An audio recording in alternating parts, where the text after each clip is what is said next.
how did you start out? I know now you use a booking software, but originally you started with doing like text message to dealers. Yeah. Can you explain how like the transition of starting with like the text message, how unorganized it was or like a Yeah. hassle or whatnot, and like the advantage of going with a booking software to schedule employees? And this can be used for a lot of different Yeah, businesses, like definitely. my surfing business or other people's businesses that have to schedule employees that could be on like a retainer or that aren't always working events and aren't like a full-time employee. That this booking software could help a lot of people with Yeah. getting people to work events and staying organized. Yeah, definitely. So it started off with my dad just calling people. Mm-hmm. And obviously that can lead to a lot of confusion. And that was kind of before like the internet was a real thing. Once the internet became a thing, he actually started using Staffmate, which is still a company. They do a lot of stuff for like caterers and restaurants and stuff like that. But in 2008, when the economy kind of collapsed, he lost a lot of his business. Like his business was cut in an eighth. So he Really? could, yeah. So he couldn't afford to do the Staffmate anymore. Mm-hmm. So that's when he went back to like the calling and texting thing. So what we would do is we'd call people. We had a spreadsheet on Excel. It was super unorganized. It was inaccurate. It never worked right.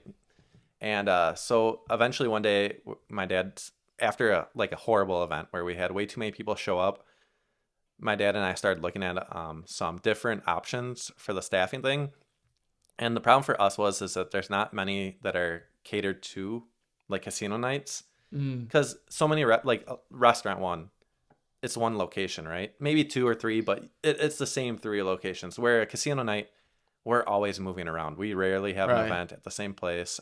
Time Um, slots even too. yeah, even time slots. Like our parties are never just from like we'll just say lunch shift from 10 to 2, right? Mm-hmm. No, it could be from anywhere. I mean, it could be all day. We've done parties at any time of the day. So Mm-hmm. so right now we use dealer staffing, or no, not dealer staffing, excuse me, event staffing, which does our dealer staffing for us. Um, it's a text message based where people can reply, on they get a text message with an invite, they can click accept or decline. It also goes to their email, so if they're older, and they don't use text message, Yeah. they can use their email. And that's been awesome for us. It sends out a bunch of reminders to remind people because it is a gig job, and I do try to staff out about a month in advance, Mm-hmm. and people forget. So it sends out a 48, 24, and 4 hour reminder. Yeah, that's awesome. And Yeah. do you have to put in like do you just put in like everybody for example, my name, your name, a bunch of people's names in the software and then just like say an event pops up, you log the event and then just check mark these people are going to invite it to the party and then if they accept, they're on it. If they decline, they're off it. Is that how it works? Yeah, so that's how I have mine set up. Other companies that use the same software have it set up where as soon as a party is entered, it goes to everybody.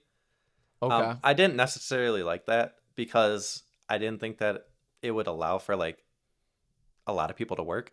I feel like Just the the quickest same, finger was going to get yeah, it the every same time. the same 20 people that are looking at their phone the majority of the day are going to get all the jobs, and then in December that doesn't do me any good because I have 40 or 50 people trying to work, Mhm. so I can't rely on the same 20 people that were just happen to be looking at their phone when I sent out the invites. So Right. yeah, I kind of pick and choose. Sometimes it's based on who I want to drive together to some of these events because I do ones that are further away, 2 or 3 hours. I got to kind of think of like who's going to drive together Mhm. because I don't want to pay everybody to drive separately. That doesn't make too much sense. So Yeah, no, makes sense.